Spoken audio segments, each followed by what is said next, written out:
Your father needs comfort care only, Emily. The treatments you're pushing for are just cruel at this point. My Aunt Margaret's voice echoed through the hospital corridor as I stood outside Dad's room, my hands shaking with barely controlled anger. My name is Emily Chen, and at 35, I found myself fighting a battle I never expected, protecting my comatose father from his own sister. Dad had suffered a severe stroke 3 weeks ago, and while the doctors were cautiously optimistic about his recovery, Aunt Margaret had other ideas. The doctors say he's responding to treatment, I argued, clutching Dad's medical file to my chest. His numbers are improving. Margaret's perfectly manicured hand waved dismissively in the air. Doctors say lots of things, dear, but as his sister, I know what Thomas would want. He wouldn't want to live like this.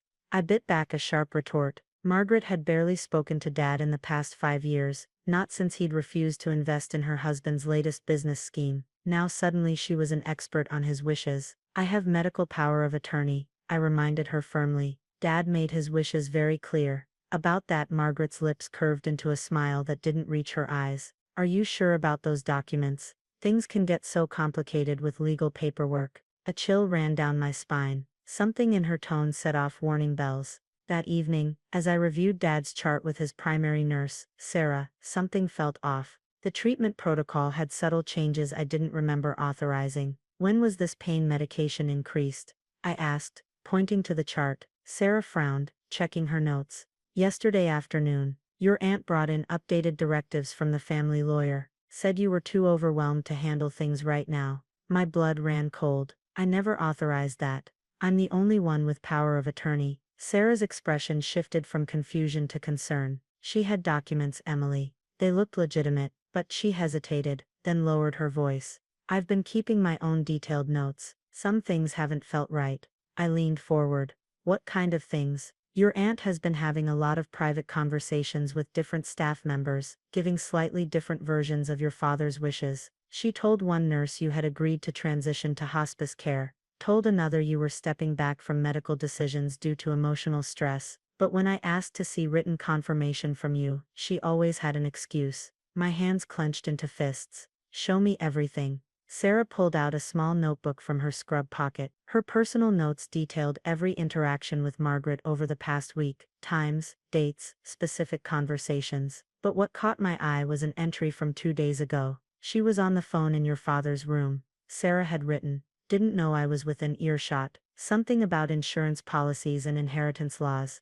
Said Emily doesn't need to know yet. Just make sure those papers look legitimate. The pieces started falling into place. Dad's insurance policy, his investments, the beach house he'd inherited from our grandparents, everything would pass to me as his only child. Unless, I need copies of every document my aunt has brought in, I told Sarah, and I need to speak with hospital administration immediately. There's something else, Sarah added, her voice barely above a whisper. The new pain medication protocol she pushed through. It's unusually aggressive for someone at your father's stage of recovery. If continued at these doses, she didn't need to finish the sentence. I knew what excessive pain medication could do to a patient in Dad's condition. Margaret hadn't just fabricated documents. She was actively trying to worsen Dad's condition while maintaining the appearance of acting in his best interest. As I rushed to the hospital administrator's office, my phone buzzed with a text from Margaret, dropping by the hospital later to discuss Thomas's care plan changes. I really think it's best if you start accepting the inevitable, dear. The inevitable. She was so confident in her plan, she didn't even bother hiding her intentions anymore. But she didn't know about Sarah's notes. She didn't know I had proof of her deception, and she certainly didn't know that I'd already called Dad's real lawyer, who was very interested to hear about these supposedly legitimate documents. Looking back at Dad's room, where he lay fighting for his life, I made a silent promise. Margaret had underestimated me, thinking I was too emotionally overwhelmed to notice her manipulation. She was about to learn just how wrong she was. First I needed to protect Dad, then I would uncover exactly how deep my aunt's deception went, and make sure she never came near my father again. The hospital administrator's office was quiet, except for the sound of papers being shuffled as Dr. Roberts, the chief of medicine, reviewed Sarah's notes and the suspicious documents Margaret had submitted. This is deeply concerning, he said, looking up at me over his reading glasses. These authorization forms appear legitimate at first glance, but there are inconsistencies. The notary stamp, for instance, it's dated 3 months ago. but this particular format was only implemented by the state last month. I felt a mix of relief and rage. So they're definitely forged. Without question, he pressed a button on his desk phone. Please send security to my office immediately. Turning back to me, he continued. We're implementing a complete lockdown on your father's care decisions. From now on, any changes to his treatment must have your in-person authorization and secondary verification from myself or the charge nurse. As we spoke, my phone kept buzzing with messages from Margaret. On my way to discuss the hospice transfer. Called the insurance company for you. So helpful once I explained the situation. Think about what your father would want, dear. Each message made my blood boil, but I forced myself to remain calm. The police were on their way, and I needed to handle this carefully. Sarah appeared in the doorway, slightly out of breath. Miss Chen, your aunt just arrived. She's headed to your father's room, with someone she says is from the hospice care center. Dr. Roberts stood immediately. Security is on their way up. Emily, stay here while we know.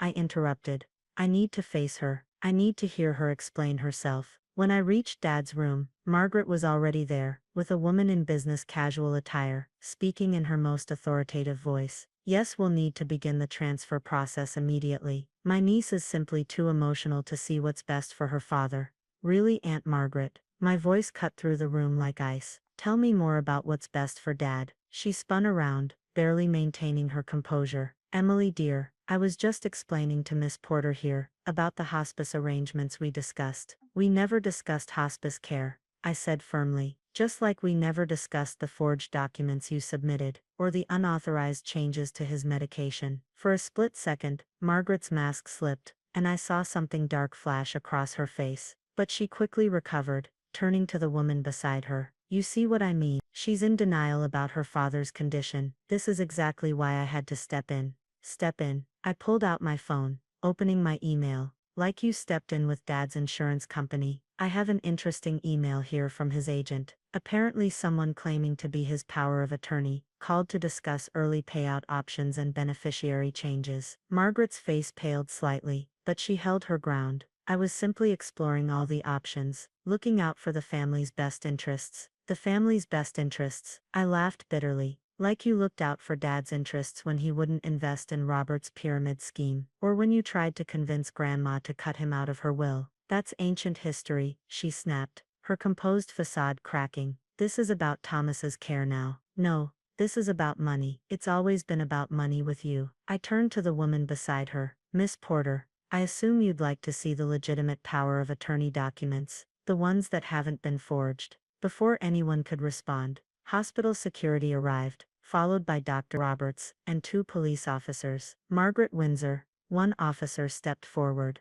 We need to speak with you about some questionable documents that have been submitted to this hospital. What happened next seemed to unfold in slow motion. Margaret's carefully constructed mask of concern completely shattered. She lunged toward Dad's IV stand, reaching for the medication pump, screaming something about putting him out of his misery. Security grabbed her before she could touch anything, but her true intentions were finally laid bare for everyone to see. The woman who'd claimed to be looking out for her brother's best interests had just tried to harm him in front of multiple witnesses. As the police led her away in handcuffs, she kept screaming about ungrateful families and wasted inheritances. The composed, manipulative aunt who'd nearly succeeded in her deception was gone, replaced by someone I barely recognized. Later that evening, as I sat by Dad's bedside, Sarah came in to check his vitals. His numbers are actually improving, she said softly. Now that he's back on the correct medication protocol, we're seeing positive changes. I held Dad's hand, watching his peaceful breathing.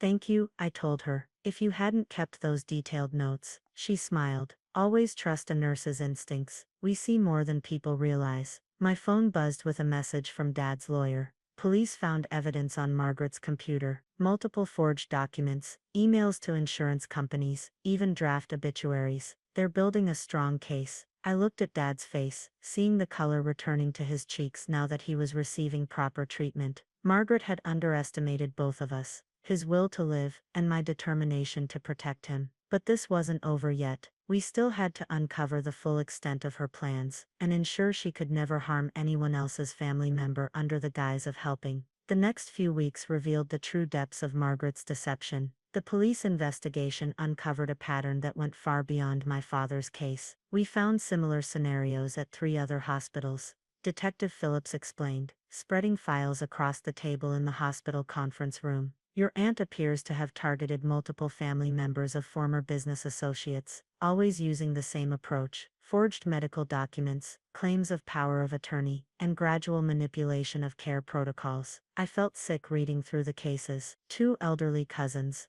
a former business partner of her husband's, and even her own mother-in-law, all had experienced mysterious declines, while under Margaret's self-appointed care. How did no one catch this before? I asked. She was careful, the detective replied. Used different hospitals, spaced the cases out over years. Plus she had insider knowledge from her husband's time as a medical equipment supplier. She knew exactly how to work the system. The investigation also revealed something that made my blood run cold: detailed notes about my father's insurance policies, retirement accounts, and properties. Margaret had mapped out exactly how his assets would be distributed in the event of his death, including several scenarios where she could contest my inheritance. Your father's signature appears on some recent documents, Detective Phillips added, sliding over a folder. We've confirmed they're forgeries, but they would have caused significant legal complications if she had succeeded in killing him. The words hung unspoken in the air. A soft knock on the door interrupted us. Sarah poked her head in, her face bright with excitement. Emily, you need to come quickly. Your father's awake. I ran to Dad's room, my heart pounding. He was sitting up slightly, his eyes open and alert. When he saw me, he smiled weakly and squeezed my hand. The doctors say it's remarkable, Sarah explained as she checked his vitals. Once we restored his original treatment protocol, his recovery accelerated significantly. Margaret's medication changes had been actively suppressing his improvement. Dad couldn't speak much yet, but he could communicate through writing. His first message broke my heart. Knew something wrong. Couldn't warn you. Maggie kept changing meds. He had been aware, at least partially, of what his sister was doing to him. The thought of him lying there, unable to protect himself while Margaret slowly poisoned him, filled me with renewed anger. The district attorney's office moved quickly with the prosecution. Margaret's carefully maintained image crumbled as evidence mounted against her. Former hospital staff came forward with stories of manipulation and coercion. Financial records showed suspicious patterns of inheritance from other deceased family members. Robert, her husband, filed for divorce after discovering the extent of her crimes. I knew she was obsessed with money, he told the prosecutors, but I never thought she'd go this far. During her arraignment, Margaret finally showed her true colors. Gone was the concerned sister act, replaced by bitter accusations and threats. They all owed me, she screamed in the courtroom. I deserved that money. Emily doesn't appreciate what she has. Thomas always favored her. As she was led away, I realized the truth. This had never really been about money. It was about control, about punishing those who didn't give her what she thought she deserved. Dad's recovery progressed steadily. Physical therapy helped him regain strength, and speech therapy helped him find his voice again. The first full sentence he spoke was, "Thank you for fighting for me." 6 months later, Margaret pleaded guilty to multiple charges of fraud, forgery, and attempted murder. The judge showed no mercy, citing her calculated abuse of trust and complete lack of remorse. As I sat in the courtroom hearing her sentence, 25 years without possibility of parole, I felt no satisfaction, only relief that she couldn't hurt anyone else. Dad insisted on making a victim impact statement, his voice still slightly shaky, but growing stronger with each word. "My sister didn't just try to take my life," he said. "She tried to steal my daughter's trust and family, her faith in the medical system, her peace of mind. But she failed. Instead, she showed us the true meaning of family, not the ones who claim authority over us, but the ones who fight to protect us." Later that evening, as Dad and I sat in his garden watching the sunset, something we'd feared we'd never do again, he handed me an envelope. "Updated my will and medical directives," he said with a small smile. "No room for confusion this time." Also added a clause about Sarah. "She gets a nice thank you for those detailed notes that saved my life." I hugged him, thankful for second chances, and the people who help us fight for them. Margaret's simple misunderstanding had nearly destroyed our family, but in the end it had only made us stronger. The truth always finds its way to the light, especially when there are people brave enough to document it, fight for it, and stand by it, no matter what the cost.